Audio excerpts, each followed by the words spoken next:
Today we are having a commercial tree planting training. And I was saying that this is a very good venture that we are having. This is a very good initiative that we are having when we are having someone who knows all about tree planting, and especially in our country in Uganda, taking us through this particular training. So again, thank you so much for coming. And I'm going to be welcoming Mr. Robert Semakula to be talking to us about the commercial tree planning. Mr. Robert Semakula, this is the Renewal SACCO. It was started by the staff and the members of African Ministries and its families, and it's been around for 10 years, at least 10 years. We know we've made at least 10 years. It could be 11 or 12, but at least 10 years I know for sure we have. And we are Christians, and we are people who would like to learn more, especially about investing, because we want to be investors who grow and keep growing year after year. So, Mr. Semakula,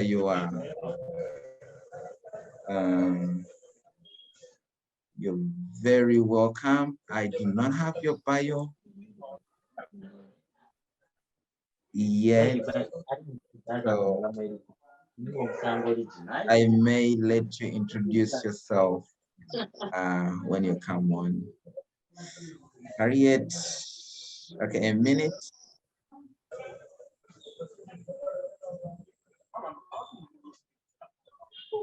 Okay.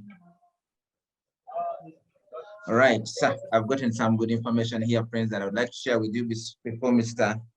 Semakula Robert comes on. So our trainer for today is called Mr. Semakula Robert, and he is the past president of Rotary Club of Chitante. He is a life coach, a mountain climber, oh, I like that, and a true farmer, a tree farmer. He's a life coach, a mountain climber, and a tree farmer. I think by the end of today, I want to be a life coach. Not sure about mountain climbing, but I would also want to be a successful tree farmer.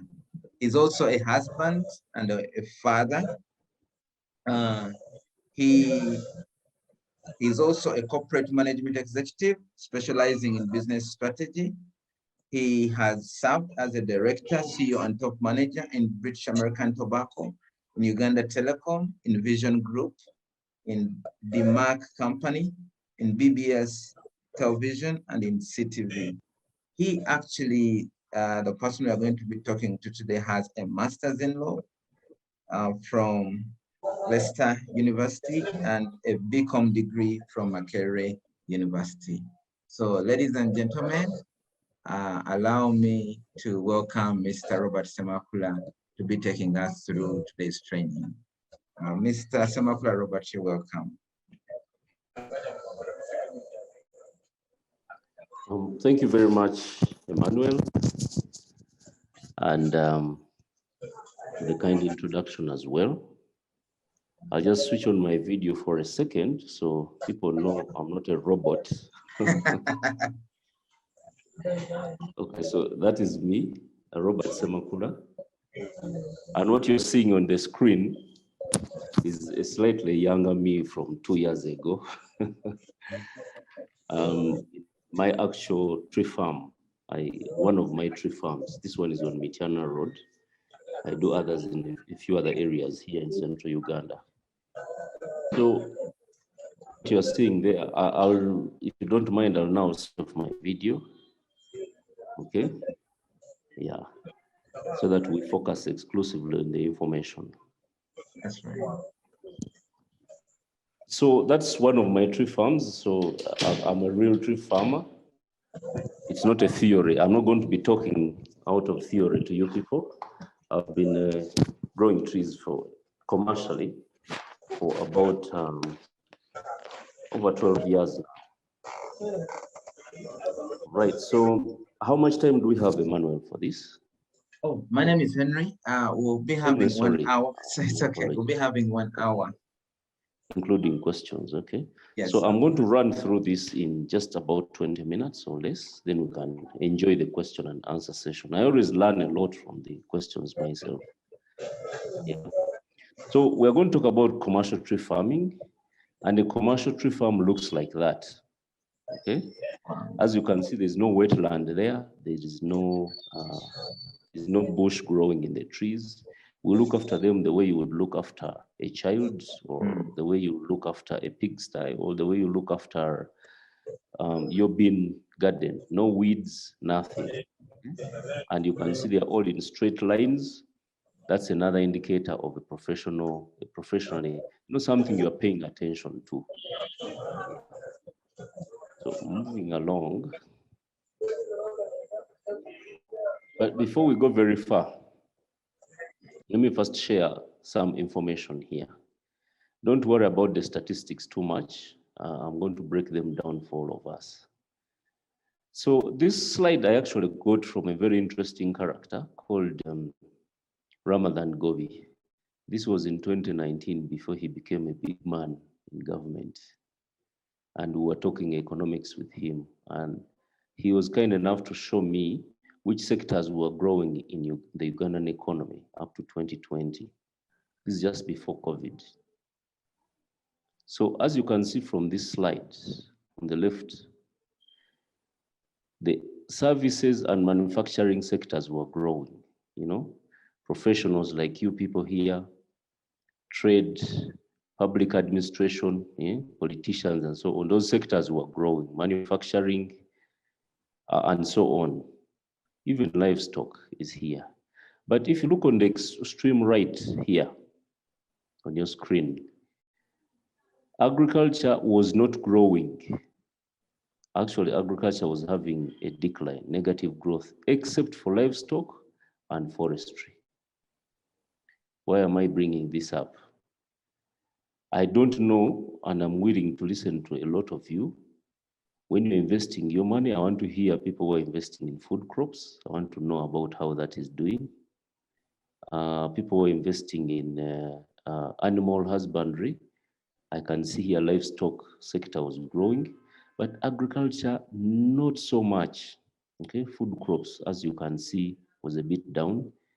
A few other things like insurance, arts were a bit down. This is a very important slide because it clearly showed that forestry is up here. It was growing. So we have to be very careful when we're investing our money, especially public or group money. We need to analyze, and this is the hallmark of how I go about tree farming. I go about it the same way as you've seen, I'm a CEO, the same way I analyze and strategize in boardrooms for the businesses I run, for other people's businesses, the same way I devote time into research for forestry. This is very important to me. Now, you need to understand that commercially farming trees, you have to apply full project management. And from my own experience, I've been able to distinguish for you 5 stages, and all those 5 stages require different skills. Okay, now don't worry about the slide, let it not intimidate you. It is very simple actually. The first stage is land acquisition. You need to acquire land. And I am going to, after this, tell you the things not to do. Okay, so don't worry, and you can note your questions, I'll take them. But the first thing you're going to do, the first stage is about land. You have to find the land that is suitable. You're going to have to survey that land, not like the surveying for land titles, but at least to measure it using a GPS tool so that you establish the exact number of acres. Because as a professional, you're going to break down the units and you pay per acre. And then you have to engage people around. There's no free land you'll find anywhere, 10, 20 acres. Even if it is empty land, the moment you show up, you'll find people's crops in there and everything. Then someone will make some sort of claim to it, even if it's government land. So you have to engage people around. The second stage is pre-planting, which involves the seedlings, the clearing the land, lining and pitting, and we'll come back to that. The third one is the actual planting. So a lot of people who have never planted trees, in their minds, the whole project begins from stage 3, but not so fast. There's a few things from D-1, D-2, you know, and we are going to talk about all these things. Then there's another stage, post-planting. It's one of the most expensive stages and yet the most delicate. Planting is easy. Putting the stuff in the ground is not rocket science. But maintaining that forest and ensuring that those trees are protected from weeds and predators, and they're even supported with some bit of fertilizer and insecticide. This is the most delicate stage. Yet, most people, by the time they reach this stage, they are tired of investing. Okay? And everybody has the misconception that once you put a seedling in the soil, it will just come up. That's why I see a lot of government projects, NGOs, and a few others, you know, government agencies, even Rotarians and so on. They plant millions of, you always see in the newspapers, this NFA has donated 1 million seedlings. Rotary has planted 500,000 trees. But where are these trees? It's because nobody cares about post-planting. They just go put them in the soil and take photos and they go away. Okay, but they forget the post-planting. Anyways, my slide is very clear. You can see. Yes. Okay. Then the last stage is maintenance. Now this goes on all the time until you harvest. Yeah. So now let's get into a little detail. What most of you are waiting for is what you should do in commercial planting. Yeah. But I'm going to tell you what not to do.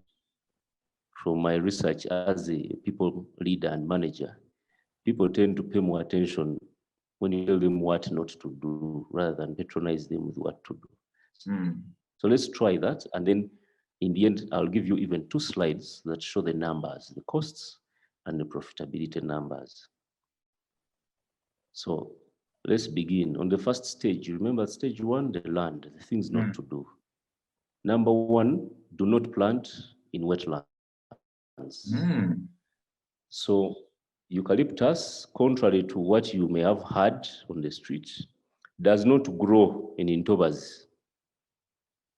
A lot of people come to me and say, Mwami Semakula, can you help us? You know, I have some nice land of mine, I'll put a farm, but at the bottom there's some intobas there, and it's a lot of acres, like 30. I want to put the eucalyptus, so it drinks the water. Well, I don't know about, I've never planted trees to drink water. But if you're growing trees commercially to make a profit, please do not plant in a wetland because they will never succeed there. They may even germinate well for a couple of years, but then they'll dry right in front of your eyes in the water. Okay. Why? Because trees have roots and they need air in the soil. Now, if the soil is not well drained and it's waterlogged,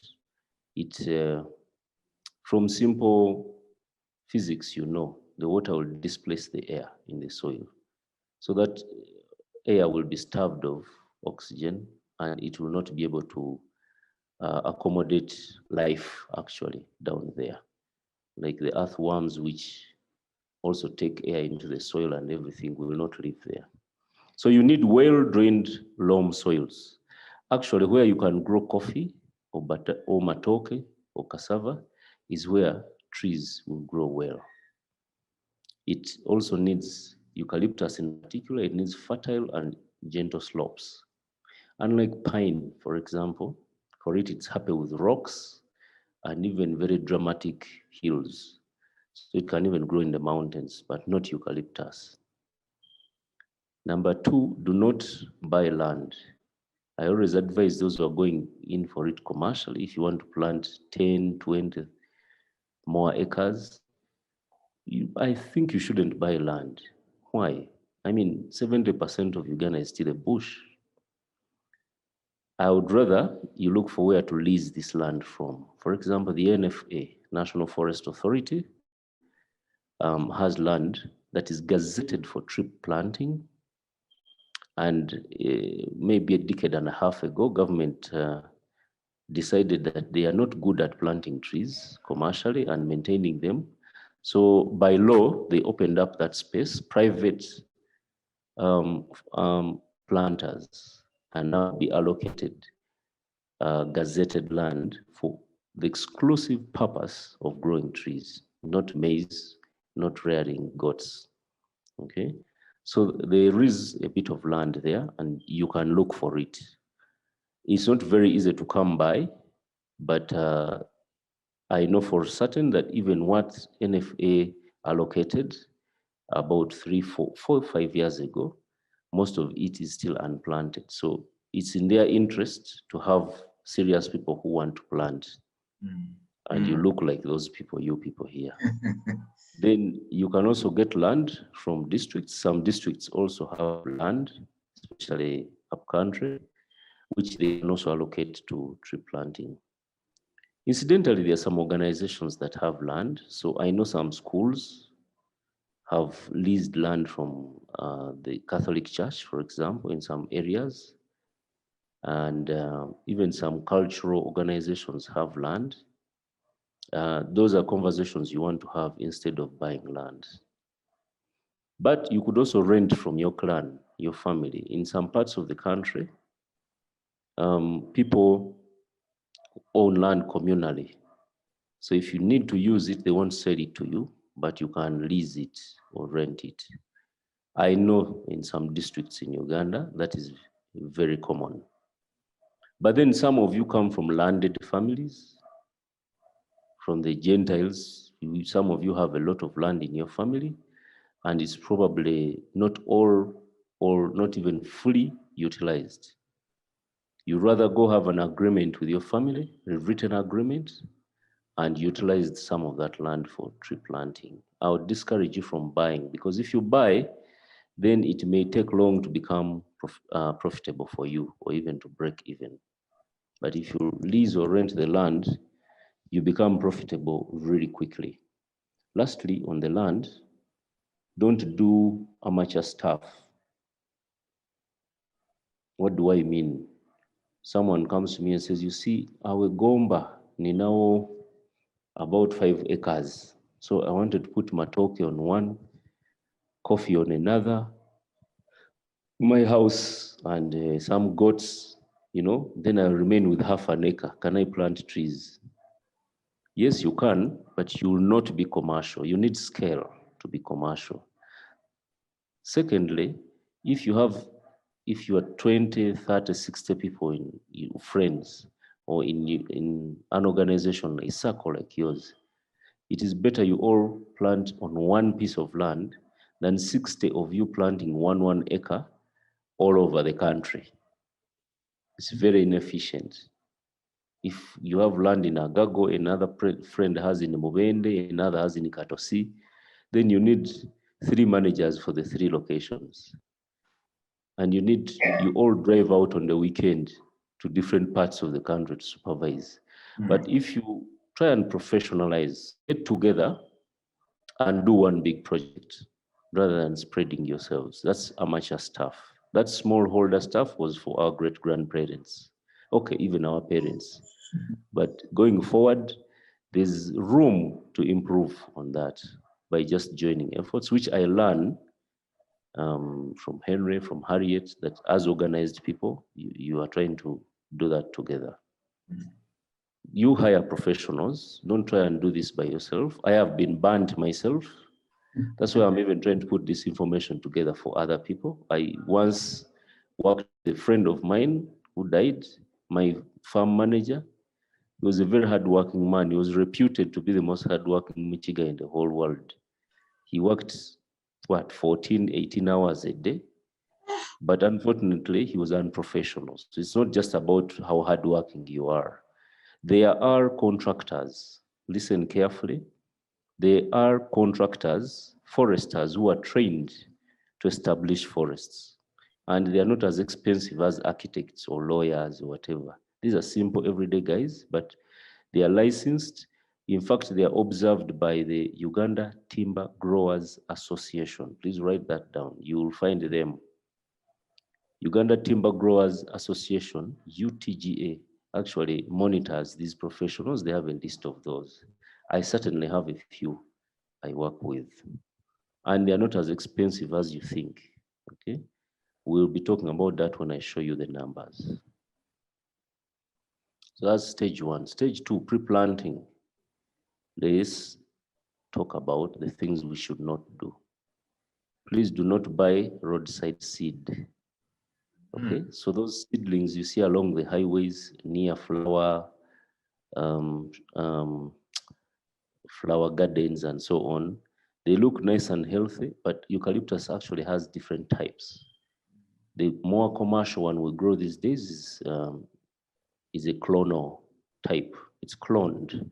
Okay, so you plant 10,000 trees and there are 10,000 twins. They grow at the same rate, same size, very straight, and they look exactly the same. Now that's professional. It's like a factory. Everything that comes off the line looks the same. These seedlings are not genetically enhanced. They are just, they have been assisted in their genetic composition. So they're not from the lab. They are natural, except they have been crossed. The way you cross two species of cows and you get one which gives more milk. That doesn't make it a genetically modified cow. It is just genetically enhanced. So even these trees have been crossed from Australia, South Africa, and even crossed with indigenous eucalyptus from Fort Portal. So they are better, they are more resistant, they drought tolerant and all those things. And there are many types. So, and seedlings work, different species work for different climatic conditions. So please get the right species for your area. Now, when you hire a professional forest contractor, he will tell you which seed will do where. Okay, and there are even UTGA listed. UTGA, remember, is Uganda Timber Growers Association. They have listed nurseries which they inspect and they will not cheat you. When they say this is a GU clone, GU8, it is. If it's GU7, they'll give you. If it's G6, you are sure. GC series, that's what they will give you. They are listed, and if anyone complains, they are blacklisted, so they're more reliable. Even NFA offices in your district or region would know where those nurseries are. Okay. Then this intercropping, a lot of people say, oh, to reduce the cost of weeding and everything, or allow the local people to plant their maize, their matoke and everything. If you're going to do it professionally, you want to do one thing and do it well. So for example, I do not intercrop. So it's easier for me to do weed control. By the eucalyptus trees are intelligent. They can tell if you've abandoned them. They can tell if they're in the bush. Oh, I do talk to my trees even. They can tell when I'm around. Yeah. Just like you hear those people who say, I talk to my cows, they have names and everything. Even for us tree farmers, it gets to that level. The eucalyptus tree, if it grows up in a place where there's no weed control, it will kwechanga, it will get entondo. It will refuse to grow big and start hoarding the food because it is living in a harsh environment. Okay, so then it will try to grow a lot of branches, big branches. But if you're growing it for timber or for poles, utility poles, why do you need the branches? They're just taking away from the height and girth. So it grows branches because it knows it's fighting. There's a battle with weeds. So you assist it so it focuses on just growing and not fighting. Yeah, if you must intercrop, allow only legumes like beans. Lastly, do not use amateurs. I think we've talked about this. There are pros. Write a contract. They are not as expensive. In fact, the opposite is true. If you don't use the pros, it will be very expensive. I'll tell you a little story. The first time I planted with my famous, most hardworking guy on earth, we just bought seedlings nearest to us. And we found that there were like 10 different species. We never planted in straight lines and all that. And after 2 years, a friend of mine visited and said, you have to cut down this forest and start afresh. So if you think pros are expensive, trust me, The amateurs are 10 times more expensive. You plant and 4 years later, someone will come and tell you, cut it down. You wasted your money and you wasted 4 years. So it's better to use professional. And they have to be planted in a straight line. Those of you who are here at the start, I showed you an image that the first thing that tells you that this is a serious planter of trees. Yeah. Let's move along. We are doing well. Things not to do on the third stage, the planting stage. Do not overstock.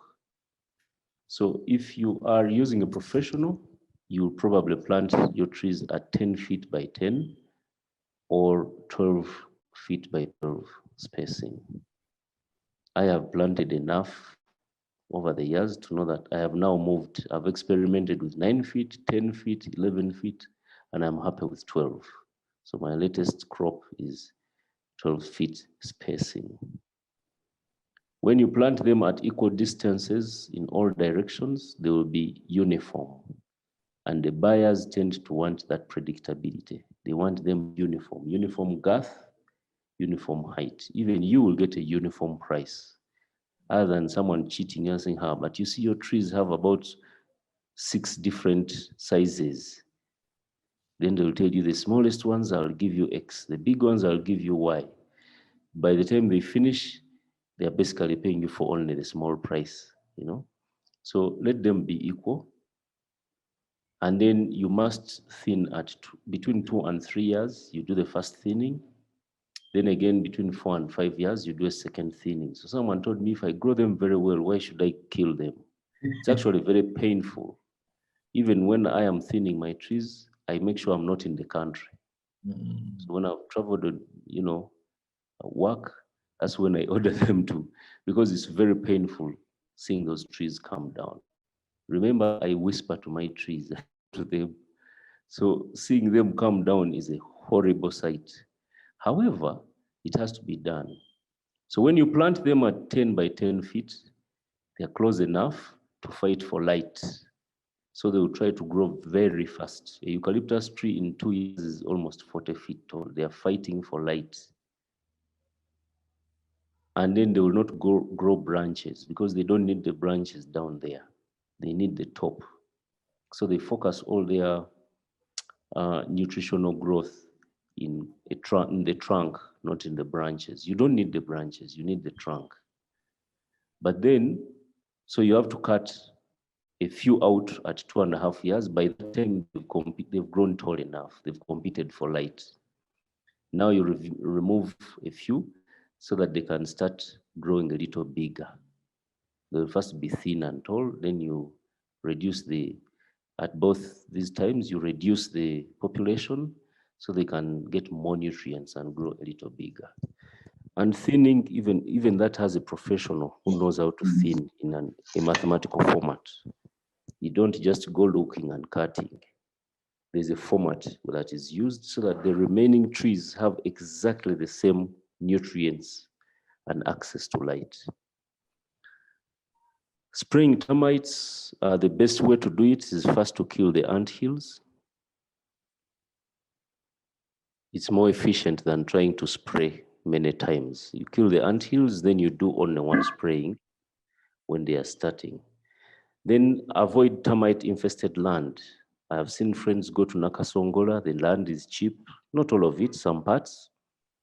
But before you know it, all their trees are cut down. Termites can bring down a 100-year-old tree, however big it is. So termite infestation is the first thing you look out for, apart from the water logging.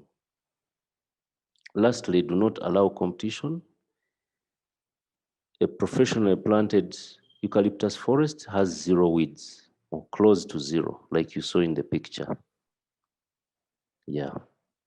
Then remove competing plants from there. So don't have other trees mixed in. Yeah.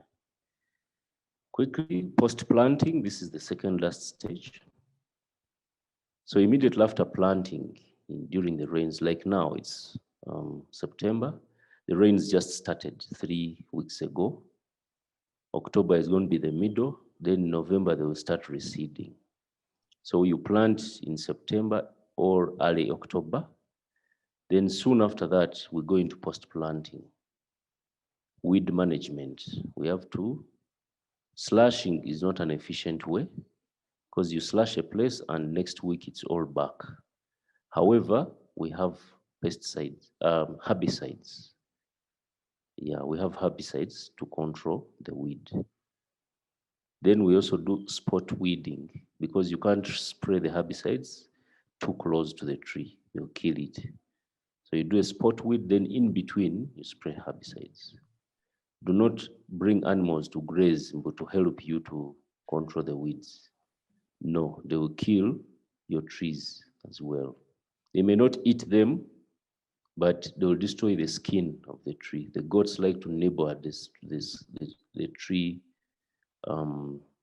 hide, and so do the ropes that you tie your cows on. And as you know, the tree distributes its nutrients through its skin. So if you kill a skin, actually the first way to kill a tree, you cut around its skin, and within 3 months it will dry up. Okay, any tree, however big. Do not delay gap filling. If you've planted in October and some seedlings have died inevitably due to various reasons, maybe 10 to 15%, you replace within the same rain season. Don't say, I'll come back after a year and replace the gaps. No.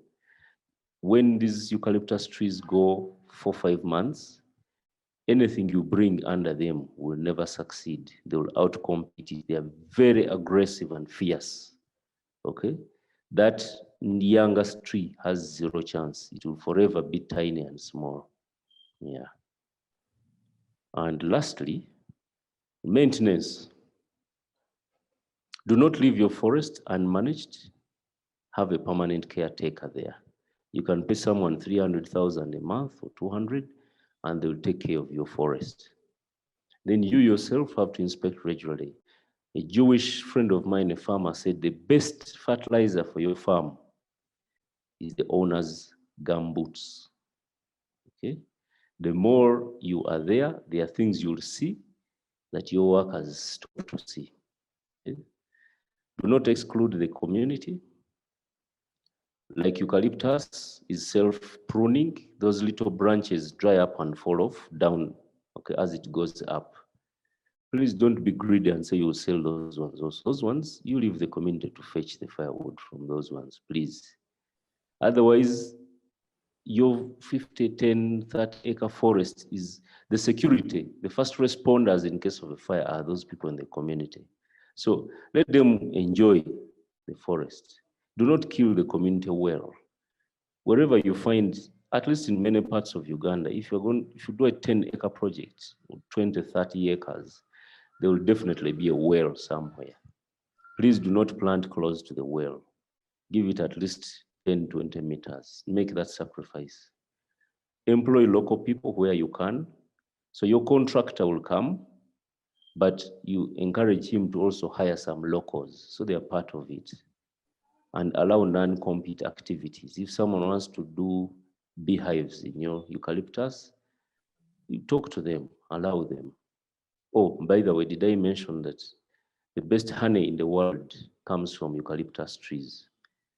That's the subject of another discussion. Then never stop to weed control until the trees are big enough. That is after 3-4 years. So now those are the stages, and we are done with that.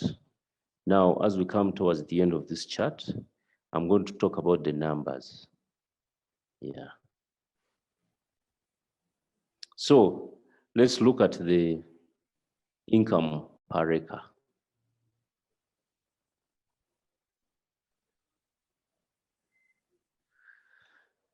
Now, again, don't be intimidated by the numbers here. So at the end of the day, some are a little tired, and some are looking forward to more exciting things at the Kafunda. But let's look at it this way. Let's go row by row. If you look at the second row here, eucalyptus in 1 acre at 10 feet by 10 feet, you will plant about 440 of them. Assuming they all succeed, there will be 440. Between 2 and 3 years, in the third row, you do the first thinning. You remove about 38% of the trees, 165. Huh? Sorry, you actually plant 400 in an acre, but I put in 10% extra because 10% may die and you have to replace, but they are 400 in that 1 acre. So you remove 165 trees using a certain formula, I think 1 of every 6 or something like that, so that they now start gaining some girth. Now they will pay you for those little trees, but they'll pay you so little, like $1 only. So you'll not make real income. Then between 4 and 5 years, you will thin again and you remove another 53 trees. At this point, it's exponential. They will be a little bigger, they'll pay you 15,000, but it's not so much money, per acre. Then in the 7th year, you'll be ready to have transmission poles. If you planted the right seedling, the clones, they grow in 7 years. The locals, you will need maybe 12 years, but the clones will be a little faster. For example, transmission poles. So if you planted, you'll end up with just about half of the trees you planted. Out of the 400 and something, you end up with 200 or so. Now, the average price of well-grown trees, which will be like the diameter of about 9 inches to 12 or 14 inches, the average price will be 100,000. Depending on the cycle, like this year, the price is a little less, maybe 80,000, because during COVID, the whole supply chain for poles had shut down. So people like Umeme, the main customers, were not doing capex. They were not doing capital expenditure. So they were not really buying, they were only maintaining and replacing old ones. But when this opens up, we hope the price will be at least 100,000. Let me put it this way. In any case, if you're going to plant next year, surely in 7 years' time, the price will not be less than 100,000. Okay? So you'll sell for 1 acre, those poles will give you just over 20 million shillings. If you add this little money, this one I usually don't even think about it. It just helps in the maintenance. So we're talking of revenue of just over 23 million in 1 acre. 1 acre in 7 years. But before we get excited, let's dig into the scale, the economics of numbers. Yeah, so, and this will be my last slide. Yes, the cash flow. So after 7 years, you remember this figure? We've just derived this figure for 1 acre, 23 million and a half. For 10 acres, you just multiply that. And for 20 acres, as an example, again, you multiply that. So if you have 10 acres, you'll sell utility poles for over 200 million, over 230 million. However, remember, you have some costs. Let's deduct these costs. Let's go with 1 acre first. You deduct assuming you acquired this land as a lease for 2 million shillings per acre. If you are to buy it, you spend more money than this. You may spend 20, 30 million per acre. But this is where it makes sense to lease it. 2 to 3 million shillings, okay? Depending on the distance. If it is further away from central, it will be cheaper. You can even get land for $1 million, okay? But this is an average I'm taking for land. If you are to lease land, maybe in Mubende or at the back of, maybe in, which area has land? Mubende or Wero and so on. So you'll have spent 2 million per acre, or 20 or 40, depending on number of acres. But there's the operating expenditure. Now I have modeled the operating expenditure.